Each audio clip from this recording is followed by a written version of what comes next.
Hi everyone, मैं सभी divine souls का वेलकम करती हूँ मेरे इस यूट्यूब चैनल पर जिसका नाम है ट्विन फ्लेम डीवा। अगर आप नए हैं मेरे चैनल पर और ट्विन फ्लेम है सो नए लोगों के लिए मैंने एक वीडियो का लिंक डिस्क्रिप्शन बॉक्स में शेयर करा हुआ है। जैसे कि लेवल 1 और लेवल 2 का कंप्लीट इनर वर्क मैं चैनल पर शेयर कर चुकी हूँ। सो आप वीडियोस को देखकर अपना इनर वर्क शुरू कर सकते हैं। लेकिन अगर आप नए हैं मेरे चैनल पर सो इनर वर्क को शुरू करने से पहले कुछ ऐसे सवाल होते हैं twin flame journey, twin flame connection से रिलेटेड, जो कि इनर वर्क को शुरू करने से पहले आपके पास में मेंटल क्लैरिटी का होना बहुत ज़रूरी होता है। तो मेक श्योर कि आप उस वीडियो को ज़रूर सुन लें। और अगर आपका कोई पर्सनल सवाल है twin flame journey, twin flame connection से रिलेटेड या फिर आपके इनर वर्क से रिलेटेड, सो पर्सनल सवालों के जवाब आप सिर्फ मुझसे पर्सनल काउंसलिंग सेशन में ही पूछ सकते हैं। मैं किसी भी पर्सनल सवाल का जवाब आपको कमेंट या फिर ईमेल के थ्रू नहीं रिप्लाई करती हूँ। आप सेशन कैसे बुक कर सकते हैं उसके लिए भी मैंने पर्टिकुलर वीडियो का लिंक डिस्क्रिप्शन बॉक्स में शेयर करा हुआ है। सेशन बुकिंग की कुछ गाइडलाइंस होती हैं जो आपको वीडियो में प्रॉपर डिटेल के साथ में मिल जाएंगी। जब आप किसी टॉक्सिक एनर्जी वेम्पायर को अपनी लाइफ से कट ऑफ करते हो 3D लेवल पे, इस फिजिकल प्लेन पे जो जहाँ पर हम रहते हैं अर्थ पर, तो उसके बाद में अगर ये कोई टॉक्सिक एनर्जी वेम्पायर है तो जैसे ही आप उसे कट ऑफ करते हो अपनी लाइफ से, चाहे वो किसी रीज़न की वजह से आपकी लाइफ से कट ऑफ हो जाए या आप खुद से कर दो, दोनों ही केसेस में क्या होता है, उस इंसान का आपकी एनर्जी फील्ड में एक्सेस बना रहता है। तो इसे भी हमें ब्लॉक करना होता है। इसको ब्लॉक करने से पहले हमें कॉर्ड कटिंग करनी होती है। जब तक आप कॉर्ड कटिंग नहीं करते हो तब तक जो एनर्जेटिक ब्लॉक का प्रोसेस है वो काम नहीं करता है। जब भी आप किसी इंसान के साथ में कॉर्ड कटिंग करते हो तो आपको रीजंस पता है कि आप किसी इंसान से अपनी कॉर्ड कटिंग क्यों कर रहे हो। जैसे कि प्रीवियस वीडियो में मैंने आपसे शेयर करा था कि ज़रूरी नहीं है कि एक टॉक्सिक इंसान ही है जो आपकी एनर्जी से एडिक्टेड है। अगर आप एक रियल ट्विन फ्लेम हो तो आई एम श्योर कि आपको पता होंगी ये चीज़ें कि जनरली लोग आपकी एनर्जी से एडिक्टेड रहते हैं।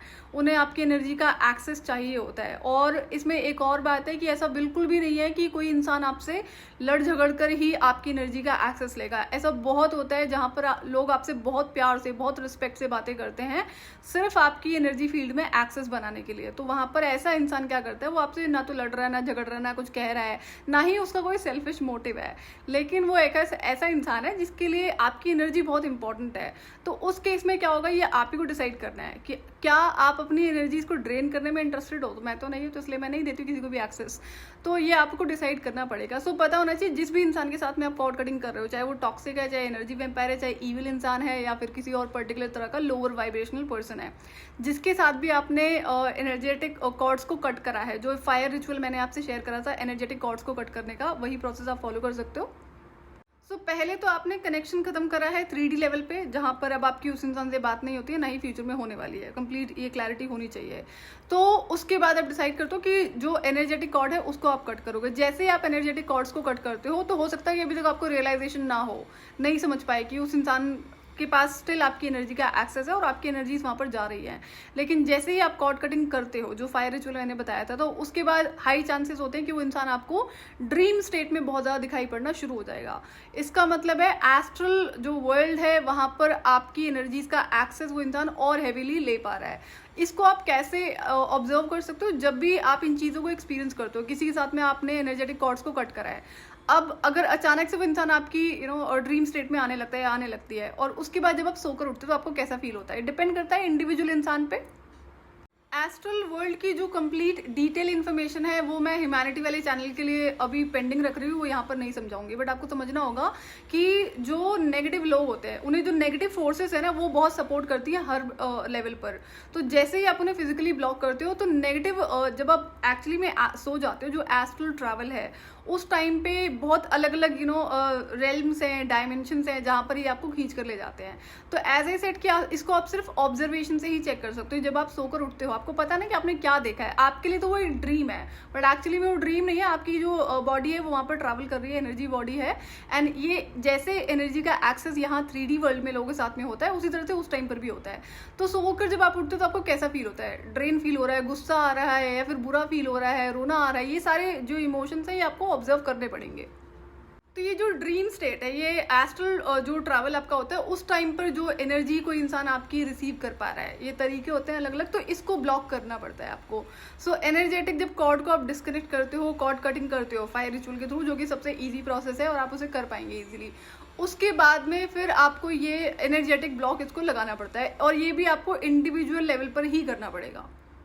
तो ये जो मंत्रा है एनर्जेटिकली किसी इंसान को ब्लॉक करने का, कॉर्ड कटिंग तो हो चुकी है, अब उसे एनर्जेटिकली ब्लॉक करना है ताकि जो ड्रीम स्टेट में आपको ये इंसान मिलता है, मिलती है, एनर्जीज एक्सचेंज होती हैं, वो होनी बंद हो जाए।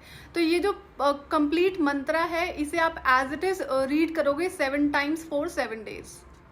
एक बात मैंने आपसे पहले कही थी कि आप जल्दीबाजी में ये इनर वर्क बिल्कुल नहीं कर सकते हो, और जो टाइम टेकिंग प्रोसेस है, टाइम इसमें लगेगा। ये चीज़ें आपको इंडिविजुअल लेवल पर ही करनी होंगी, सो दैट कि आप प्रॉपर क्लेंजिंग कर पाओ, प्रॉपर हर एक इंसान को जिसको भी आपको एनर्जेटिकली ब्लॉक करना है वो हो पाए। और आप कौन से लेवल पर हो स्पिरिचुअली, ये उसी पर डिपेंड करता है कि आप इसे इजीली कर पाओगे या नहीं कर पाओगे। ये जो 7 टाइम्स का प्रोसेस है, डेली आपको 7 टाइम्स इस पर्टिकुलर मंत्रा को रीड करना है, जिसमें उस पर्टिकुलर इंसान का नाम आपको ऐड करना होगा, और 7 डेज तक इसे आपको कंटिन्यू करना है। कई बार इसमें ऐसा भी होता है कि जो बहुत ज़्यादा डीप डार्क एनर्जी वेम्पायर्स होते हैं ना, उनके लिए आपको थोड़ी ज़्यादा मेहनत करनी पड़ती है। तो 7 टाइम्स की जगह पे फिर आपको इसे या तो आप 11 टाइम्स कर लो या फिर 21 टाइम्स कर लो। देन नाउ अब करना आपको चाहे 7 डेज के लिए या 21 डेज के लिए आप डिसाइड कर सकते हो, इसमें कोई दिक्कत नहीं है। आप इसको इनिशियली ट्राई कर सकते हो कि पहले एक किसी इंसान के लिए आपने ट्राई करा जिसके साथ में कॉर्ड कटिंग करी है, आज आप शुरू करते हो, 7 डेज पे इसको कंप्लीट करते हो, और आपकी एनर्जेटिक फील्ड कितनी क्लियर है, कितनी ब्लॉक्ड है, कितनी क्लेंस्ड है, कितनी नेगेटिविटी उसमें भरी हुई है, ये जो प्रैक्टिसेस आप कर रहे हो ना, इसके रिजल्ट्स आपको उसके अकॉर्डिंग ही मिलते हैं। कभी भी हर इंसान के लिए सेम नहीं हो सकते हैं। तो एनर्जेटिक फील्ड को कम्प्लीटली क्लियर करने का प्रोसेस अभी तक पूरा तो मैंने नहीं शेयर करा है, मैं करूंगी इसमें, बट जितनी सारी चीज़ें मैंने अभी तक आपसे बताई हैं, अब जैसे कि मैंने आपको पहले बता दिया था कि जो कॉर्ड कटिंग करनी है, तो वो तो आपका काम हो गया ना। कितने लोगों के साथ में कॉर्ड कटिंग करनी है वो आपको पता होगा, वो तो मैं नहीं बता सकती, हर इंसान की लाइफ में अलग अलग होगा। तो जो एनर्जेटिक क्लेंजिंग आप कर रहे हो कॉर्ड कटिंग के थ्रू, ये आपको काफ़ी हेल्प करेगी। आप ऐसे ही किसी को छोड़ नहीं सकते हो। जैसे कि मैंने आपसे कहा था कि अगर आप एक रियल ट्विन फ्लेम हो, जैसे जैसे आप हीलिंग की तरफ बढ़ोगे वैसे वैसे आपको ये चीज़ें समझ में आएंगी कि जितने भी पास्ट के लोग हैं, अगर आपकी लाइफ से कट ऑफ हो चुके हैं, चाहे आप रीजन रहे हो या फिर वो इंसान रीजन रहा हो, वो आपको अगर ड्रीम स्टेट में विजिट कर रहे हैं तो उसका मतलब है कि उस इंसान के पास में स्टिल आपकी एनर्जी फील्ड का एक्सेस है, इसलिए क्लियरिंग आपको प्रॉपर करनी पड़ती है। तो अगर आपकी जो लिस्ट है जिनके भी साथ में आपको कॉर्ड कटिंग करनी है वो बड़ी है लिस्ट, तो इस केस में आप क्या करोगे, पहले जैसे कि इंडिविजुअल लेवल पर ही आप कॉर्ड कटिंग कर चुके हो, आई एम श्योर कि अभी तक आप कर चुके होंगे ये काम, और हो सकता है कुछ लोग अभी भी कर रहे हो, डिपेंड्स कि किसकी क्या लिस्ट है। उसके बाद में जैसे ही वो चीज़ें कंप्लीट हो जाती हैं, फिर आप अपना डे 1 से शुरू कर सकते हो कि पहले 7 डेज एक पर्सन को आपने ब्लॉक करा है, देन अनदर 7 डेज दूसरे इंसान को, इसी तरह से आप एक के बाद एक करके जितने भी लोग आपकी लाइफ से आपने कट ऑफ करे हैं फिजिकल प्लेन पर, एंड देन आपका जो कॉर्ड कटिंग करिए, देन एनर्जेटिक ब्लॉक आप इसी मंत्रा के थ्रू लगाएंगे। और अभी क्या है कि जैसे कि आप क्लियरिंग कर रहे हो, अभी आप बहुत सारा काम है करने के लिए इसमें ना, जो एनर्जेटिक फील्ड होती है उसको कंप्लीटली क्लियर करने में काफ़ी टाइम लगता है और बहुत सारी और चीज़ें होती हैं। अगर आप इसे प्रॉपर अभी नहीं कर पाते हो, जैसे कि मैंने अभी अभी कहा आपसे कि जो एनर्जेटिक फील्ड कितनी क्लेंस्ड है उसके अकॉर्डिंग ही ये सारी चीज़ें वर्क करती हैं। तो अभी तो एनर्जेटिक क्लेंजिंग आपकी शुरू हुई है ना। ये जो मंत्रास मैंने आपसे शेयर करे हैं, जो भी प्रेयर्स आपसे शेयर करी, ये सारे आपको आपकी जो नोटबुक है, जो जर्नल है, उसमें लिखकर उसके बाद ही प्रैक्टिस करनी होती है। अगर कोई ओवर स्मार्ट पर्सन यहाँ पर है कि चैनल को खोला और देन उसको रीड करना शुरू कर दिया, तो आप बहुत बड़ी गलती कर रहे हैं। ध्यान रहे, आपको पहले तो लिखना है अपनी डायरी में, नोटबुक में, एंड देन उसके बाद में इसे प्रैक्टिस करना है। इसके अलग लेवल के इफेक्ट्स होते हैं। मैंने जो भी चीज़ें आपसे शेयर करी ना, उसको आपको एज इट इज़ ही परफॉर्म करना होगा। कई लोग ऐसे सेशन में आते हैं जो चीज़ें जैसे बताई ना वैसे नहीं करते हैं, कभी इसमें कुछ छोड़ दिया है तो कभी कुछ ऐड ऑन कर दिया है।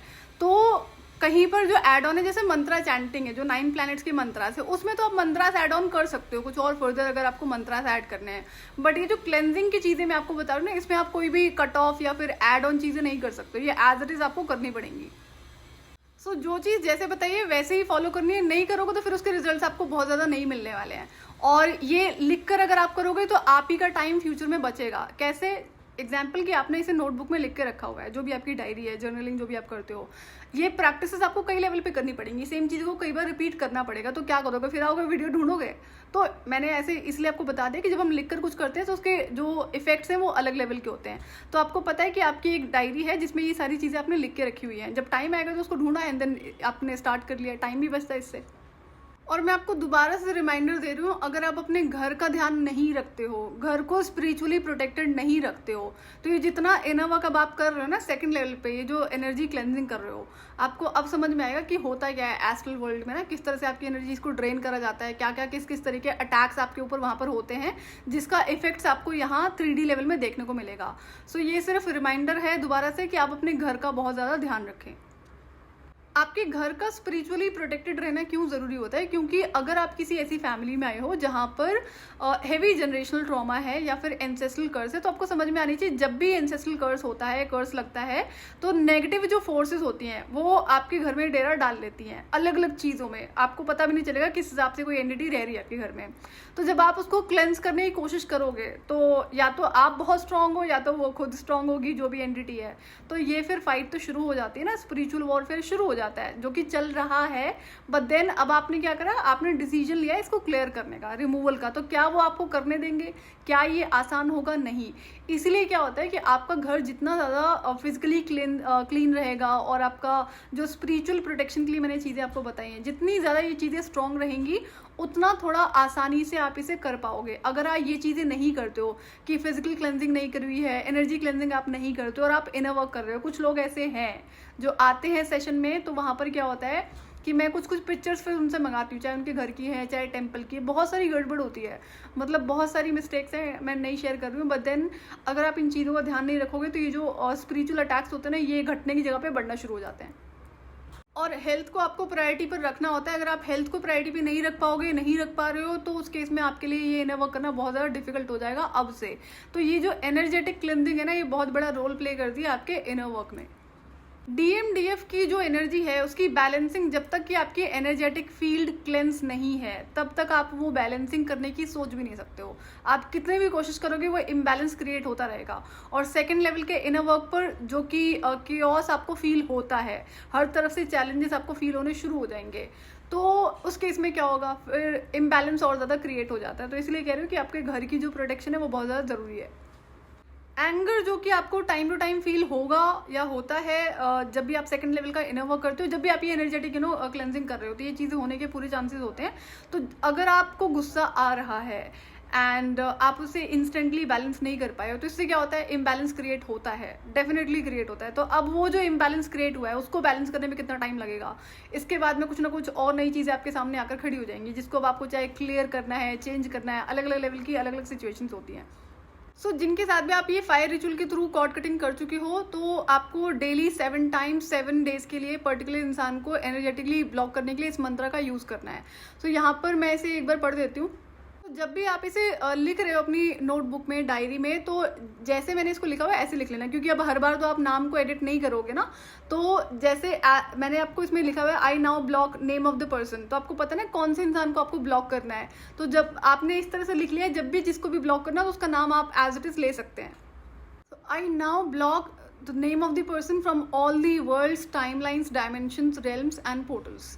I now block the name of the person, जिसे भी आपको ब्लॉक करना है, on all levels, physically, mentally, emotionally, spiritually and energetically. Again आपको उसी इंसान का नाम लेना है जिसे भी आप ब्लॉक कर रहे हो। Is blocked from all the places, things and situations. Person का नाम is fully blocked during my astral travel, जब भी आप सोने जाते थे उस टाइम के लिए है। I seal all negative portals that exist within my body, my energy and the extension of my energy field. All our cords are destroyed across all dimensions, times and planes, never to return again. I banish these energetic cords and now call back all energy that once lost to me. तो इस मंत्रा को आप 7 times बोलेंगे daily for 7 days. जिस भी individual इंसान को आप ब्लॉक कर रहे हो उसका नाम यूज़ करते हुए। ये जो पर्टिकुलर प्रैक्टिस है ये आप नीचे बैठकर ही करेंगे। इससे पहले भी मैं आपसे कई सारी प्रैक्टिसेस आपसे शेयर कर चुकी हूँ, जिसमें आपको सारे जो चाहे प्रेयर है, मंत्रा है, वो नीचे बैठकर करने हैं। तो ये आप अपनी नोटबुक में लिख लोगे एंड देन नीचे ज़मीन पर बैठकर ही आप इसे प्रैक्टिस करोगे। सो एग्जांपल कि आप एक इंसान को आज ब्लॉक करने का डिसाइड करते हो, तो 7 टाइम्स एक इंडिविजुअल इंसान के लिए आपको डेली 7 डेज के लिए प्रैक्टिस करना है। और जिस भी इंसान को आप एनर्जेटिकली ब्लॉक कर रहे हो, 7 डेज की प्रैक्टिस के बाद में अगर वो इंसान आपको स्टिल विजिबल होता है एस्ट्रल ट्रैवल के टाइम पे, तो आप इसे फिर से शुरू करोगे एंड देन अब आप इसे फिर 21 डेज के लिए प्रैक्टिस करोगे, डेली 21 टाइम्स 21 डेज, एक इंडिविजुअल इंसान के लिए। सो जैसे कि मैंने कहा कि डिपेंड करता है किस इंसान को ब्लॉक करने की कोशिश कर रहे हो ना आप। कई बार बहुत ज़्यादा deep dark evil energy vampires होते हैं, तो आपका डिपेंड करता है कि आप किस लेवल पर हो स्पिरिचुअली, कितने ज़्यादा स्ट्रांग हो। तो ये चीज़ें अकॉर्डिंगली इंडिविजुअल लेवल पर ही डिपेंड करती हैं। ये जो पर्टिकुलर मंत्र मैंने आपसे शेयर करा है आज के इस वीडियो में, इससे आप किसी इंसान को स्पिरिचुअली भी ब्लॉक कर लेते हो, प्लस में एनर्जेटिकली भी ब्लॉक करते हो। अब जो एनर्जेटिक ब्लॉक का जो रूल है, जो अभी तक मैंने आपसे बताया कि जिस भी तरह से हम किसी इंसान से कम्युनिकेशन में रहते हैं, कितने लेवल पर आप उसे कम्युनिकेट कर रहे हो, कितना आप उसे चेक कर रहे हो, कितना उस इंसान के पास में आपका एक्सेस है, ये सारी चीज़ें मैटर करती हैं। तो अगर आप किसी इंसान से स्टिल बहुत ज़्यादा बातें कर रहे हो, कम्युनिकेशन में हो, और तब आप ये इमेजिन करो कि भाई स्पिरिचुअली ऐसे इंसान को आप ब्लॉक कर पाओगे, तो ये नहीं हो पाएगा। तो आपको अगर किसी टॉक्सिक एनर्जी वेम्पायर को ब्लॉक करना है तो ये सारे रूल्स एंड रेगुलेशंस आपको फॉलो करने ही पड़ते हैं। ये सारी चीज़ें मैं आपसे डिटेल में ऑलरेडी शेयर कर चुकी हूँ। अगर किसी ने मिस करा इस वीडियो को ज़रूर सुन लेना। अगर किसी इंसान को आपको स्पिरिचुअली और एनर्जेटिकली ब्लॉक करना है तो उस इंसान का एक्सेस आपकी लाइफ में नहीं होना चाहिए। अब यहाँ पर अगर ऐसे कोई कार्मिक फैमिली मेंबर्स है तो जिनको अभी आप डिस्कनेक्ट नहीं कर सकते हो, नई पॉसिबिलिटीज़ है और हो सकता है कि आप उनके साथ में रहते भी हो, तो उस केस में आप क्या करोगे, आप बहुत ज़्यादा कम्युनिकेशन नहीं रखोगे। ठीक है, अगर आप जैसे बात कर भी रहे हो और यहाँ पर आप एक क्या चीज़ करोगे, अगर कोई आपसे बहुत ज़्यादा आपकी इन्फॉर्मेशन पर फोकस्ड रहता है या फिर बहुत सारी चीज़ें आपको शेयर करने की आदत है, तो उस पर आपको कंट्रोल लगाना होता है। तो अगर आप ये करना शुरू करते हो तो भी आपको इसमें काफ़ी हेल्प होनी शुरू हो जाती है। बट डिपेंड्स कि अगर आप कार्मिक फैमिली मेम्बर्स के साथ में रह रहे हो, कोई ऐसा टॉक्सिक इंसान है जो बहुत ज़्यादा दुष्ट है और एनर्जी वेम्पायर है, तो जितना डिस्टेंस ज़्यादा होता है कार्मिक लोगों के साथ में, उतना ज़्यादा एक्सेस उनका आपकी लाइफ में बना रहता है। तो इसमें तो फिर आपको एक्शन ही होते हैं जो आपको हेल्प करते हैं। बट देन आप ट्राई कर सकते हो कि अगर जितना आप कम्युनिकेशन कम से कम रखोगे, जितना आप अपनी चीज़ें नहीं शेयर करोगे उनके साथ में, उतनी ज़्यादा हेल्प होनी आपको शुरू हो जाएगी। और अगर कोई ऐसा इंसान आपकी लाइफ में है जिससे आपने कॉर्ड कटिंग करी है एंड देन आप उसे एनर्जेटिकली भी ब्लॉक कर देते हो, बट इन केस अगर दोबारा से कम्युनिकेशन आपका उस इंसान से होता है और अब आपको पता है फिर से वो इंसान अब आपके माइंड में बहुत ज़्यादा रहने लगा है और रहने लगी है, बहुत ज़्यादा उसके थॉट्स आ रहे हैं, ड्रीम्स में बहुत ज़्यादा विजिबिलिटी बढ़ गई है, तो अगेन आप फिर सेम प्रोसेस को फॉलो करोगे, कॉर्ड कटिंग करोगे एंड देन इस मंत्रा के थ्रू आप उसे ब्लॉक करोगे। बट देन इस प्रोसेस को आप जितना कम से कम अपनी लाइफ में रखो ना, उतना ज़्यादा अच्छा रहेगा। जो आप क्लेंजिंग करते हो वो अगर एक ही बार में कंप्लीट कर दो ज़्यादा अच्छा रहेगा। बट ये मैंने आपको इसलिए बताया था कि कई बार क्या होता है, जो कार्मिक साइकिल्स होते हैं कई बार वो रिपीट होते हैं, कई बार ऐसी सिचुएशंस हो जाती हैं कि जिसे आपने कॉर्ड कटिंग करी है, ब्लॉक करा है, फिर से दोबारा से वो इंसान अगर कम्युनिकेशन में आ जाता है। मेरे साथ ऐसा नहीं हुआ है, बट मैं आप लोगों के केसेस पे बता रही हूँ कि अगर ऐसा होता है तो आपको प्रोसेस पता है ना कि क्या कैसे चीज़ें करनी है। जो एनर्जेटिक क्लेंजिंग आप कर रहे हो, इससे आपके पिछले लाइफ की कर्मा भी क्लियर होते हैं, लेकिन जो पास्ट लाइफ का कर्मा क्लेंजिंग होती है वो एक कुछ और ऐसे भी होती है जहाँ पर जिन लोगों को आप नहीं जानते हो, जिनसे हम हो सकता है इस लाइफ में मिले हो ना मिले हो, तो वो क्लियरिंग फिर अनदर लेवल पर होती है। उस पर भी कुछ चीज़ें हैं जो मैं आने वाले वीडियोस में शेयर करूंगी।